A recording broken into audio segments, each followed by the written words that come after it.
Capítulo 4. Y Grámula el múltiple.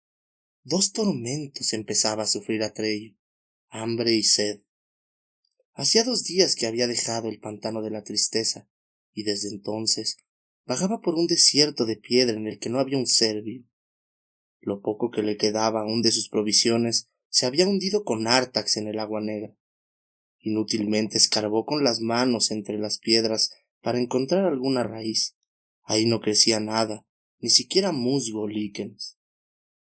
Al principio, se había alegrado de sentir al menos el suelo firme bajo sus pies, pero poco a poco tuvo que confesarse que su situación más bien había empeorado. Se había perdido. Ni siquiera podía determinar ya por el cielo el rumbo que seguía, porque aquella media luz era igual por todas partes y no le ofrecía ningún punto de referencia. Un viento frío soplaba innecesariamente en torno a las agujas de piedra que se alzaban a su alrededor. Escaló crestas y cumbres rocosas, subió y bajó, pero nunca se le ofreció otra vista que la de más y más montañas, detrás de las cuales había otra cadena de montañas, y así hasta el horizonte, en todas direcciones. Y nada vivo, ningún bichito ni hormiga, ni siquiera los buitres que suelen seguir a los caminantes perdidos hasta que se desploman. No había ya duda. La región en la que se había extraviado eran las montañas muertas. Pocos las habían visto nunca y casi ninguno había regresado de ellas. Pero en las leyendas que contaba el pueblo de Atreyu se hablaba de estas montañas. Recordó una estrofa de una vieja canción. Más valiera al cazador sucumbir en los pantanos, porque en las montañas muertas en el abismo profundo habita Igrámula el múltiple, el horror de los horrores. Aunque Atreyu hubiera sabido en qué dirección ir para regresar, no le hubiera sido posible hacerlo. Se había adentrado ya demasiado. Si se hubiera tratado solo de él, quizás se hubiera dejado caer simplemente en alguna oquedad de la roca para esperar la muerte, como solían hacerlo los cazadores de su pueblo en esos casos. Sin embargo, estaba en la gran búsqueda, y se encontraba en juego la vida de la emperatriz infantil y de toda fantasía. No podía darse por vencido. Por eso siguió subiendo y bajando montañas, dándose cuenta a veces de que desde hacía mucho rato caminaba como un sonámbulo, mientras su mente vagaba por otros lados y regresaba solo de mala gana. Bastián se estremeció. El reloj de la torre dio la 1. Por hoy las clases habían terminado. Escuchó el ruido y los gritos de los niños que abajo salían de las aulas y corrían por los pasillos. Se oyó en las escaleras el estrépito de muchos pies.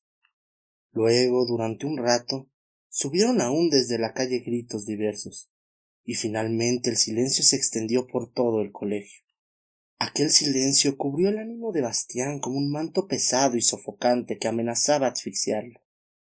Desde ahora estaría solito en el gran colegio, todo el día, la noche siguiente, quién sabe cuánto tiempo.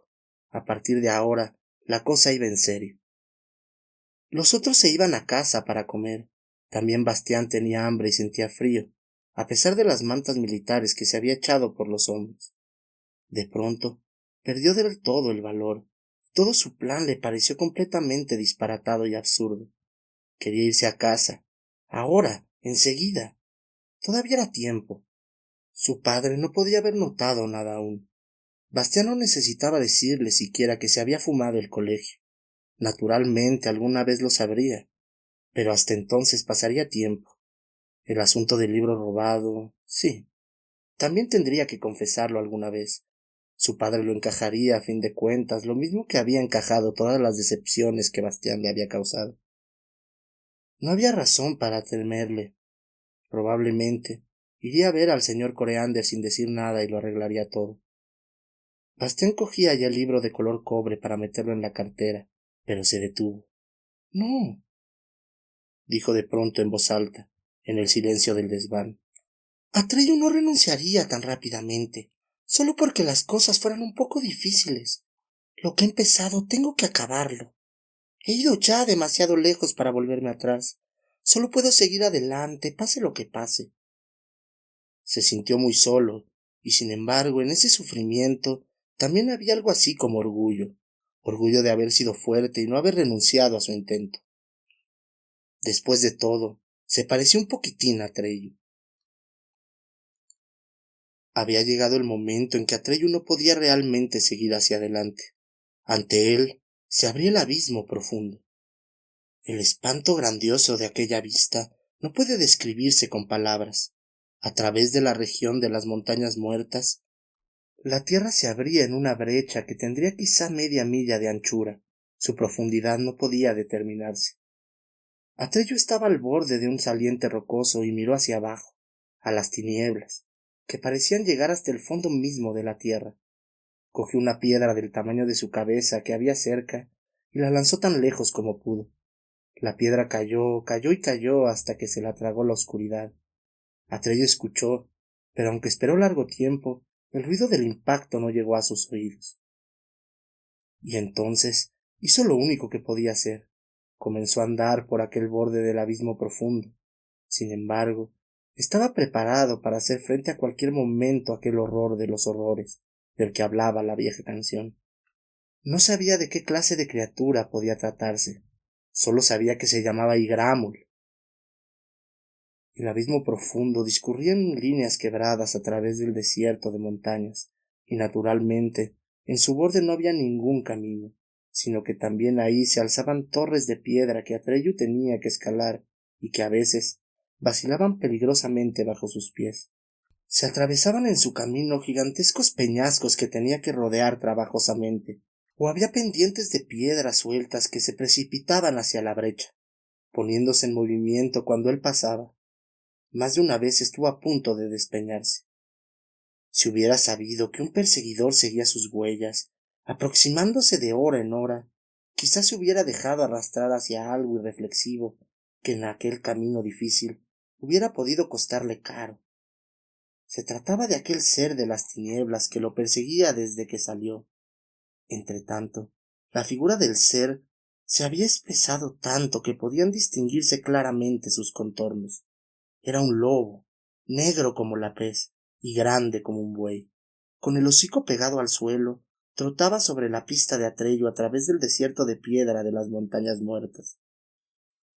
Le sobresalía mucho la lengua de la boca, llevaba los belfos retraídos, de forma que se podían ver sus terribles dientes. El olor fresco le decía que solo unas millas lo separaban de su víctima, y esa distancia disminuía sin cesar. Pero Atreyu nada sabía de su perseguidor, y buscaba su camino cauta y lentamente. Cuando estaba en una estrecha caverna que atravesaba un macizo de roca, como si fuera una especie de tubo curvado, oyó de pronto un estruendo que no parecía ningún ruido que hubiera oído jamás. Era un rugir y un bramar y un resonar, y al mismo tiempo, Atreyu sintió que toda la roca en que estaba se movía, y oyó los bloques de piedra que afuera caían con estrépito por las laderas de la montaña. Esperó un poco para ver si cedía el terremoto, o lo que fuera, y cuando por fin cesó, continuó arrastrándose. Llegó por fin a la salida y asomó con precaución la cabeza. Y entonces vio esto. Sobre las tinieblas del abismo profundo, de un borde a otro, colgaba una monstruosa telaraña, y en los pegajosos hilos de aquella red, gruesos como maromas, se retorció un gran dragón blanco de la suerte, sacudiendo la cola y las garras enredándose, sin embargo, cada vez más desesperadamente. Los dragones de la suerte son de los animales más raros en fantasía. No se parecen en nada a los dragones corrientes, ni a los célebres que, como serpientes enormes y asquerosas, viven en las profundas entrañas de la tierra. Apestan y vigilan algún tesoro real o imaginario. Estos engendros del caos son casi siempre perversos o huraños. Tienen alas parecidas a los de los murciélagos, con los que pueden remontarse en el aire ruidosa y pesadamente, y escupen fuego y humo. En cambio, los dragones de la suerte son criaturas del aire y del buen tiempo, de una alegría desenfrenada, y a pesar de su colosal tamaño, ligeros como una nubecilla de verano. Por eso no necesitan alas para volar. Nadan por los aires del cielo, lo mismo que los peces en el agua. Desde tierra parecen relámpagos lentos, y lo más maravilloso en ellos es su canto. Su voz es como el repicar de una gran campana de bronce. y cuando hablan en voz baja, es como si se oyera el sonido de esa campana en la distancia. Quien escucha alguna vez su canto, no lo olvidará en la vida y sigue hablando de él a sus nietos. Pero el dragón de la suerte que Atreyu veía ahora no se encontraba en una situación en que tuviera ganas de cantar. Su cuerpo largo y flexible, cuyas escamas de color madreperla brillaban rosadas y blancas, colgaba retorcido y preso en la enorme tela de araña. Las largas barbas del hocico del animal, su abundante melena y los flecos de su cola y de sus miembros estaban enredados en las cuerdas pegajosas, de forma que apenas podía moverse. Solo sus globos oculares de color rubí, en medio de su cabeza, parecida a la de un león, brillaban indicando que aún estaba vivo. Aquel soberbio animal sangraba por muchas heridas, porque había algo más, algo gigantesco que una y otra vez se precipitaba con la velocidad del rayo sobre el cuerpo blanco del dragón, como una nube negra que cambiaba de forma sin cesar. Tan pronto parecía una araña gigante de grandes patas, muchos ojos ardientes y un grueso cuerpo cubierto por una maleza enmarañada de pelos negros, como se convertía en una gran mano de largas garras, que intentaba aplastar al dragón de la suerte, y al momento siguiente se transformaba en un gigantesco escorpión negro, que con su aguijón venenoso atacaba a su pobre víctima. La pelea entre aquellos dos seres formidables era espantosa. El dragón de la suerte se defendía aún, escupiendo fuego azul que chamuscaba las cedras de aquella criatura en forma de nube. El humo brotaba y formaba remolinos de vapor en la brecha rocosa. El hedor casi impedía a Atreyu respirar. Una vez el dragón de la suerte logró incluso morder una de las largas patas de su adversario. Sin embargo, el miembro seccionado no cayó en las profundidades del abismo, sino que se movió un momento en el aire por sí solo y volvió luego a su lugar original, uniéndose otra vez al oscuro cuerpo de forma de nube. Y así ocurría siempre. Cada vez que el dragón agarraba uno de los miembros entre sus dientes, parecía morder el vacío. Solo entonces se dio cuenta Atreyu de algo que antes no había notado. Aquella criatura horripilante no era un solo cuerpo sólido, sino que se componía de innumerables insectos de un azul acerado, que zumbaban como avispones furiosos y en enjambre espeso, adoptando siempre nuevas formas. Era Igramul, y ahora sabía Atreyu por qué lo llamaban el Múltiple. Atreyu saltó de su escondite, cogió la laja que llevaba al pecho y gritó tan fuerte como pudo: ¡Alto! ¡En nombre de la emperatriz infantil, alto!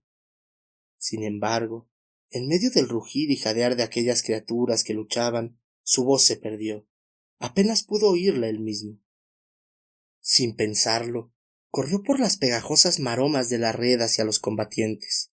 La red vibraba bajo sus pies, perdió el equilibrio, cayó entre las mallas, se quedó colgando solo de las manos sobre la profundidad tenebrosa.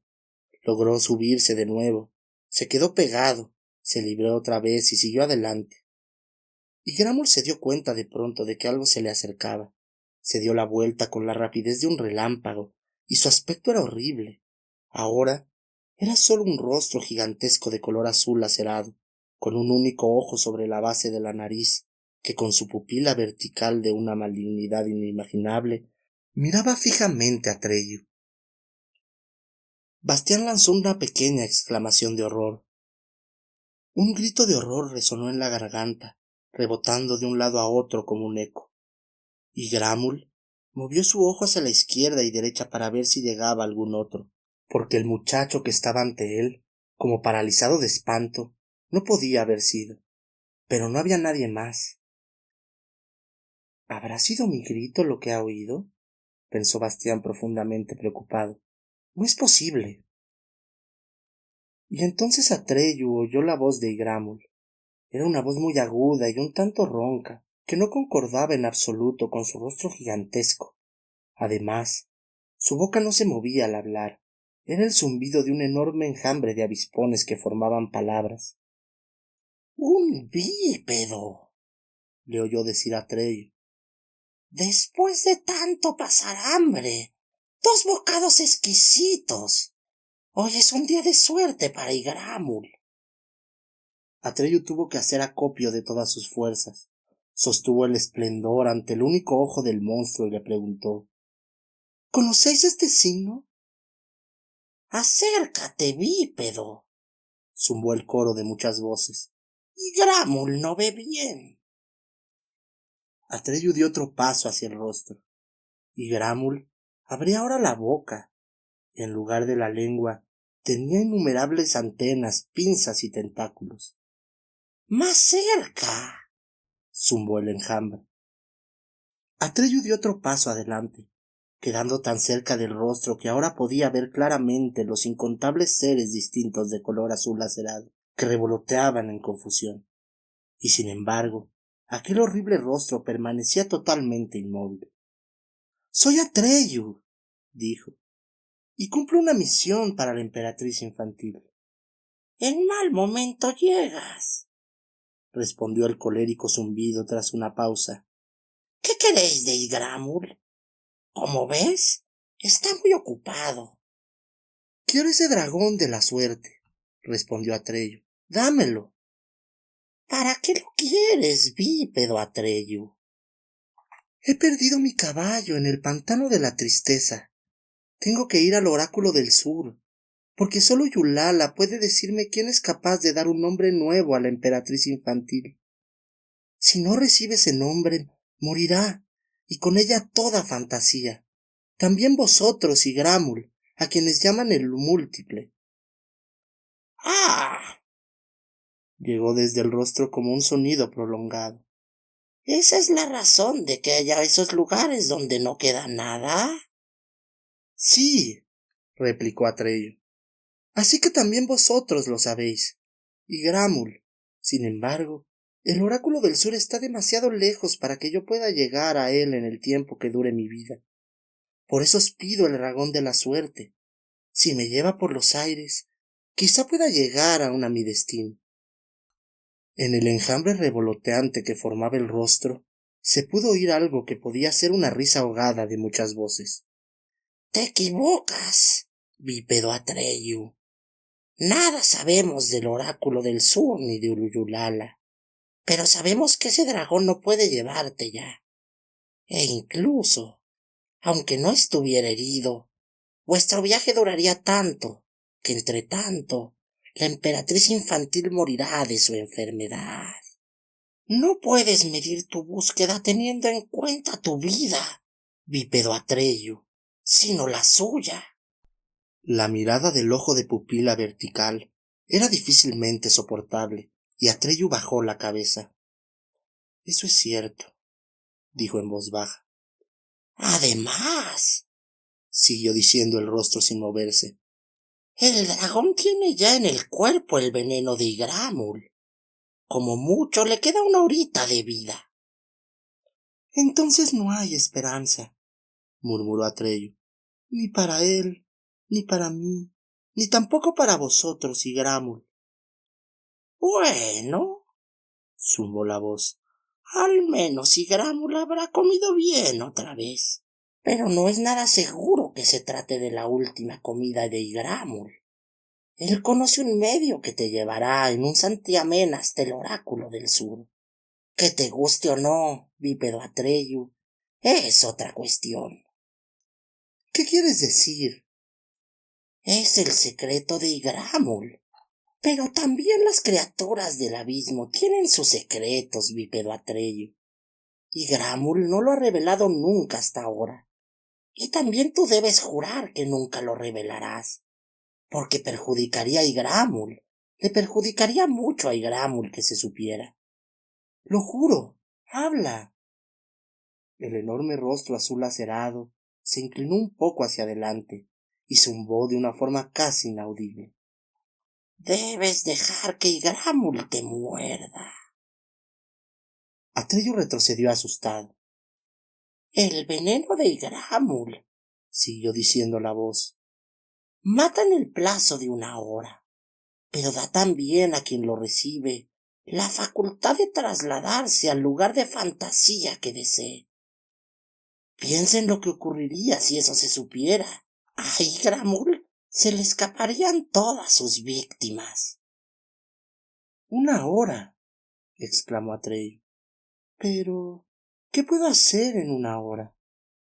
«Bueno», susurró el enjambre, «en cualquier caso, más que todas las horas que aún te quedan aquí. Decídete». Atreyu luchaba consigo mismo. «¿Dejaréis en libertad al dragón de la suerte si os lo pido en nombre de la emperatriz infantil?», preguntó por fin. «No», respondió el rostro. «No tienes ningún derecho a pedirle eso a Igramul, aunque lleves a Aurín, el esplendor. La emperatriz infantil permite que todos seamos como somos. Por eso también Igramul se inclina ante su signo, y tú lo sabes muy bien». Atreyu seguía teniendo la cabeza baja. Lo que Igramul decía era verdad. Así pues, no podía salvar al dragón de la suerte. Sus propios deseos no contaban. Se irguió y dijo: «Haz lo que me has propuesto». Con la rapidez del relámpago, la nube azul acerada cayó sobre él, rodeándolo por todas partes. Atreyu sintió un furioso dolor en el hombro izquierdo y solo pensó: «¡Al oráculo del sur!». Luego la vista se le nubló. Cuando poco después el lobo llegó a aquel lugar, vio la enorme telaraña, pero nadie más. El rastro que había seguido hasta entonces se interrumpía bruscamente, y a pesar de todos sus esfuerzos, no podía volver a encontrarlo. Bastián se interrumpió, se sentía mal, como si él mismo tuviera el veneno de Igramul en el cuerpo. «Gracias, Dios», dijo para sí en voz baja, «que no estoy en fantasía. Esos monstruos, por suerte, no existen en la realidad. Al fin y al cabo, se trata solo de una historia». ¿Pero de verdad era solo una historia? ¿Cómo era posible entonces que Igramul, y probablemente también Atreyu, hubieran oído el grito de espanto de Bastián? Poco a poco, aquel libro empezaba a resultarle siniestro.